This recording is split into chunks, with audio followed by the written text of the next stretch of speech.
The clips on this video was recorded for the Scorpion Show podcast.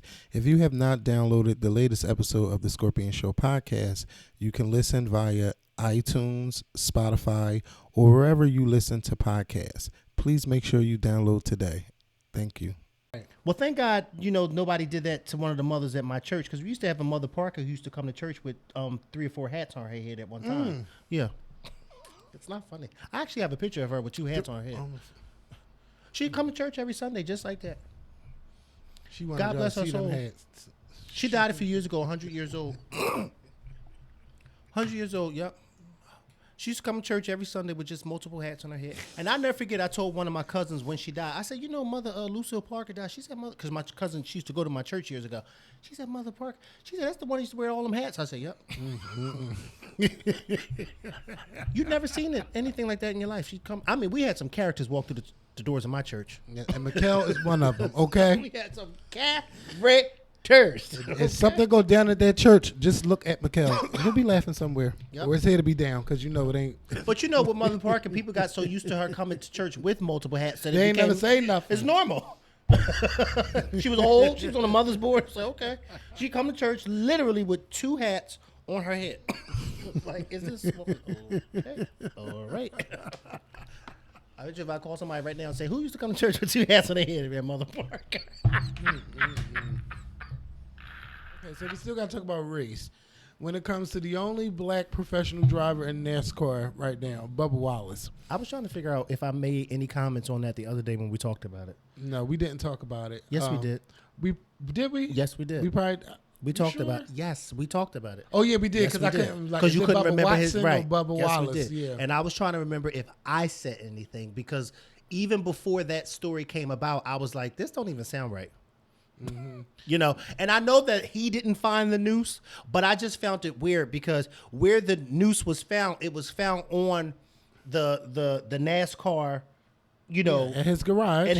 So you mean to tell me that NASCAR ain't got no type of security cameras that can see who put this up there?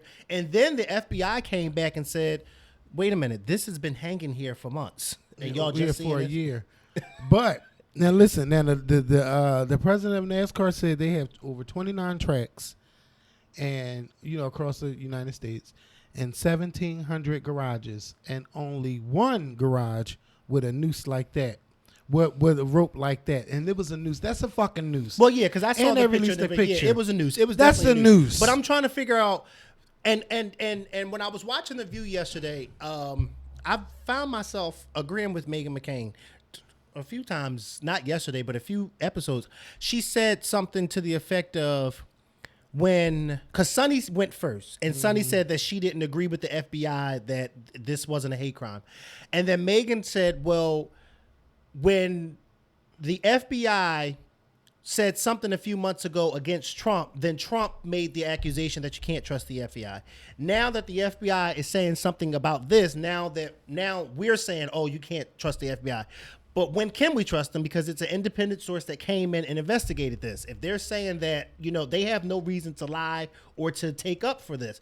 But my whole thing is, which I found interesting, is that the FBI said not only is this not a hate crime, but this rope has been hanging here for months. And you mean to tell me nobody's noticed this rope hanging here? And I'm like, wait a minute.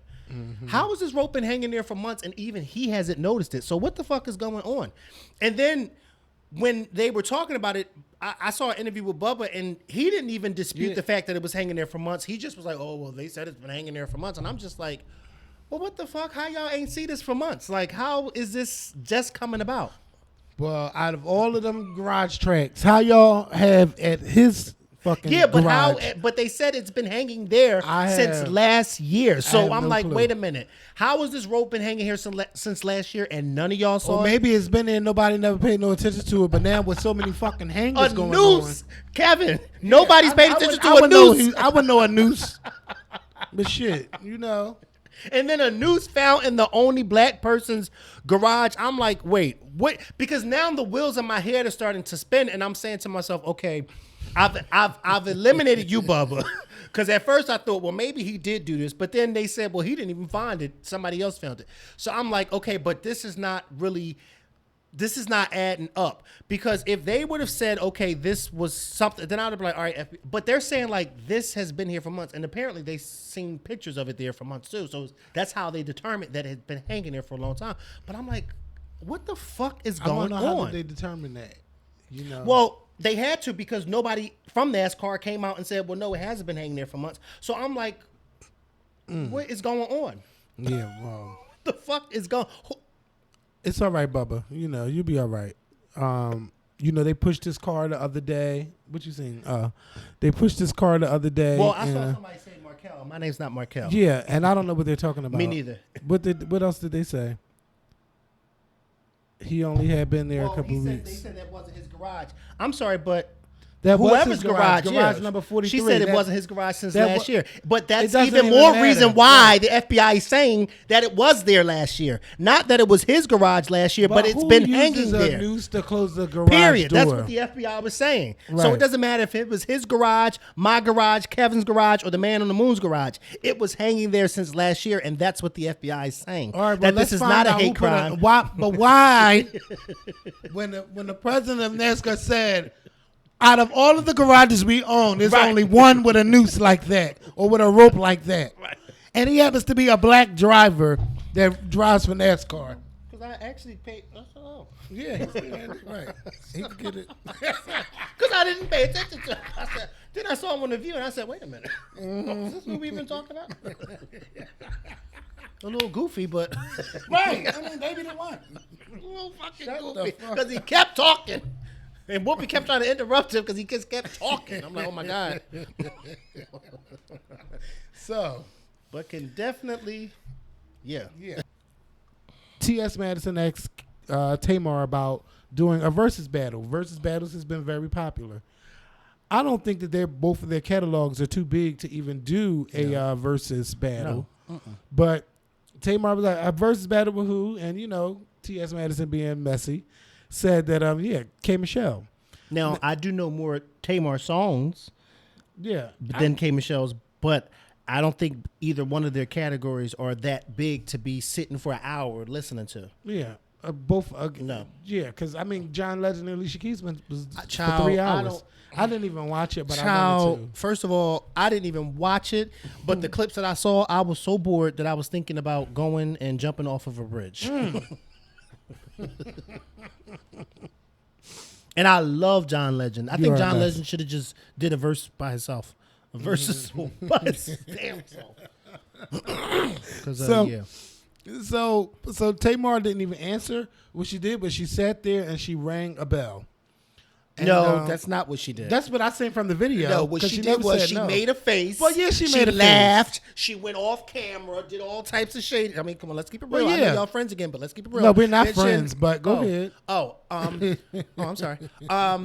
She did all that extra stuff, and then she did whatever she did with that damn bell. All right? Yeah. Because Tamar did what what's her name? T.S. Madison and the other gentleman expected her to do. That's why they all started laughing and being shady.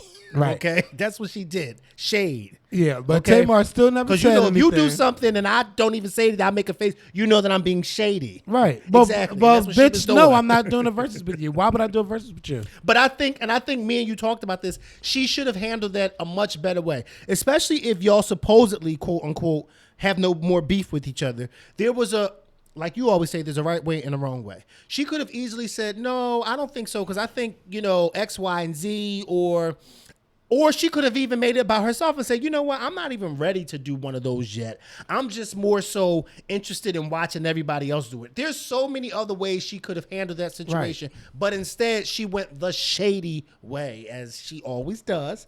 But that's expected from Tamar, and I don't expect anything more or anything less.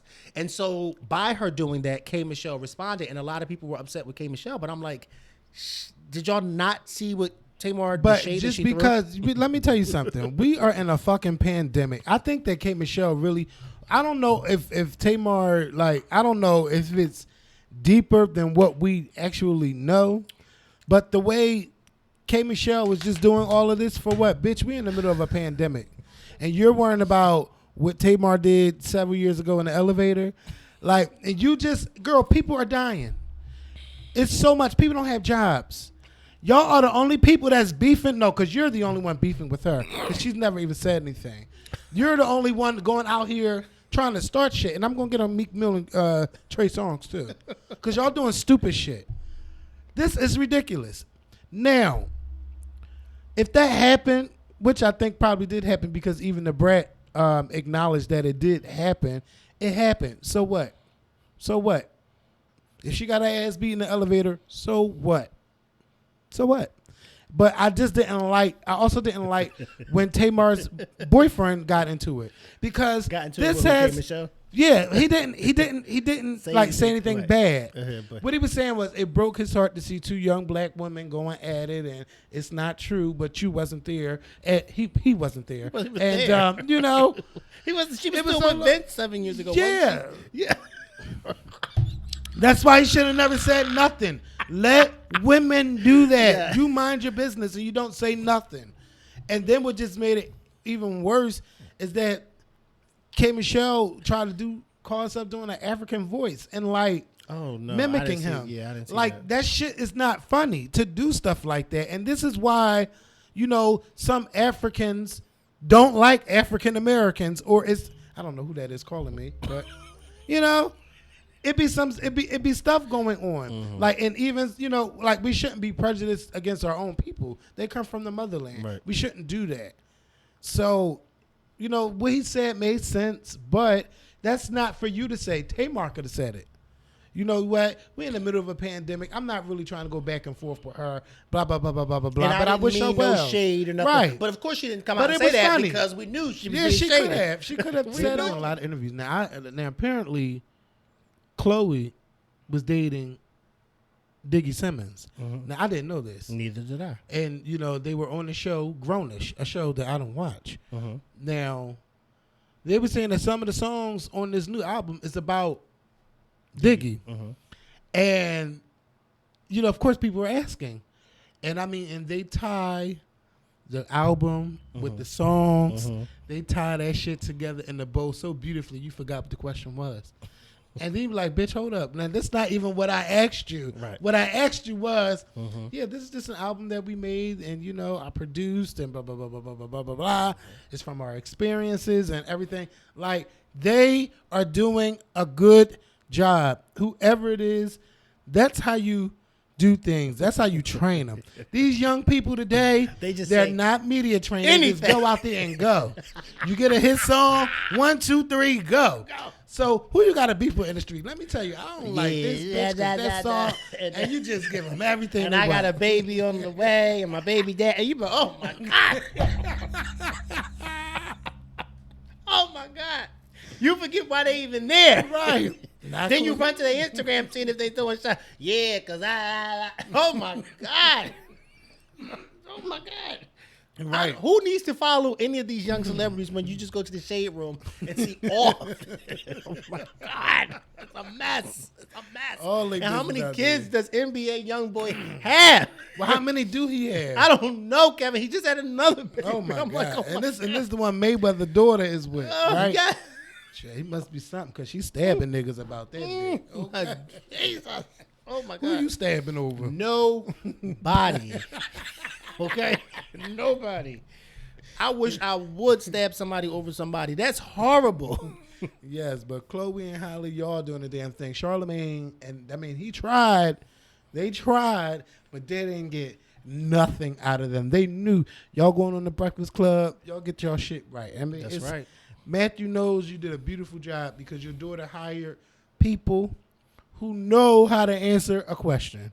And I'm really grateful for Chloe and Halle. They are showing y'all that you ain't got to do all of this shit that people doing to sell albums. Right. All they doing is just giving you vocals and good harmonies. And great vocals at that. Yes. Great vocals. I love it. Sometimes it's all about your team. And that's true. Nene Leakes said it a long time ago. You working with the wrong team. Who she tell it to? Sheree, she told that to Sheree. Yeah. And she's like, I could save you, boo, because you're working with the wrong team. Yes, she did. And she really was. And she really was and still is. Now, who's going to save Nene? I don't know. Because y'all know there's been rumors that Nene is no longer a part of the Real Housewives of Atlanta. And I was on Love B. Scott's website. Shout out to B. Scott. And he's saying that Nene is trying to take her antics to the E! Network. They're not really interested in her, but I guess they're trying to see, what can go on. So it was confirmed that she's not coming back. She's not coming back, or she does have a contract, but it's not for as big as she thought it would be. And it's the same thing that happened with Kenya, and they couldn't come to that agreement. So they like, you know what, I won't be back this season. Well, I mean, when you and this is what it is. Kenya Moore came back, and now Nene, we really don't need you, because now we got another troublemaker, because she's the troublemaker too. Now we got another troublemaker, so now Nene is seeing like, oh, wait a minute. But see, I think Nene said at one point this season that she was fighting to have Kenya come back or something like that, or she wanted Kenya. I don't think she ever wanted Kenya back. I thought I heard that. Maybe I heard wrong. I don't think she wants. I think she wants more Phaedra to come. She wants Phaedra on the show. But I think it would be good if Phaedra came back, and it would make Candy upset. But so what? That would be good television, and that's what we want. Like, but I want Nene to stay too, because those confessionals are hilarious. But listen, Nene is kind of getting played out, because now you always playing you big, you're loud, and you think you're always right, and you're not always right, bitch. Sometimes you can be wrong, and it's okay to be wrong. And I really, as a producer standpoint, and as from Bravo Andy, anytime you walk away from a computer screen and then you not give me a whole hour or whatever, how long you were going, that's unprofessional. You can't work for me, bitch. I can't give you a check. Because that means you're not even respecting me. Right. You're not even respecting me. How you think you still going to have a job here? You can't work here. Sorry. You think you could just walk off and you come back and you still have a job? Fuck no. Right. You won't come back for less money. And then let's not act like Nene wasn't a problem. Like, you beating up producers. She was definitely a problem. Yeah, and you walked off when Cynthia and them was about to do that little scene. Like, you did a lot of... In 2 days is the BET Awards. I don't know how exactly this shit is going to look, but I'm kind of worried. Because how are these people performing from their home? Or are they going to be... How is it going to be done? I don't know. But... Child, I don't know. I just don't know. But I'm definitely going to do a video about it right afterwards to let you know exactly how I feel while I watch this shit. Because I'm telling you, this is nothing but a train wreck. Yeah. And it's coming on BET and CBS. So if you don't have cable, you can watch it on your local CBS stations. And this is the first time that CBS will ever air the BET Awards. Well, hopefully it goes well. Hopefully it goes well. I want it to go well. I'm like, listen, I'm a skeptic, but hopefully it goes well. That's all I'm gonna say. And Beyonce will be receiving the humanitarian award, and I believe Timbaland and Swiss Beats are getting some awards. Like, I don't know exactly how all, but then all I know is I seen Beyonce's name, and I said, okay, she's getting a humanitarian of the year award, and this is for her Be Good initiative. So she's going to be getting that. This year, it doesn't even matter to me on who's nominated. All I know is I want to be entertained. Amanda Seales is the host. Now, y'all know how we feel about her. You want somebody that's going to make you laugh, Listen, I'm all for, I don't feel a bad way about her. I just hope that whatever she's hired to do, she does what it is that she's supposed to do. You see that? Yeah. Mm-hmm. That's the guy we were talking about. I hope that she does her hosting job justice. That's just what I hope. I don't have too much hope. I just hope that, because this whole format is different this year. So I'm hoping that. But is this going to do what it's going to do? Yeah. Because MTV, y'all going to be in the same boat in a couple of months. Right. What y'all going to do? I don't know. And I've been stopped watching the VMAs. Yeah. I can't even tell you. I love the VMAs, though. I think these award shows have changed over the years that you're just like, what the heck? Mm-hmm. But yeah.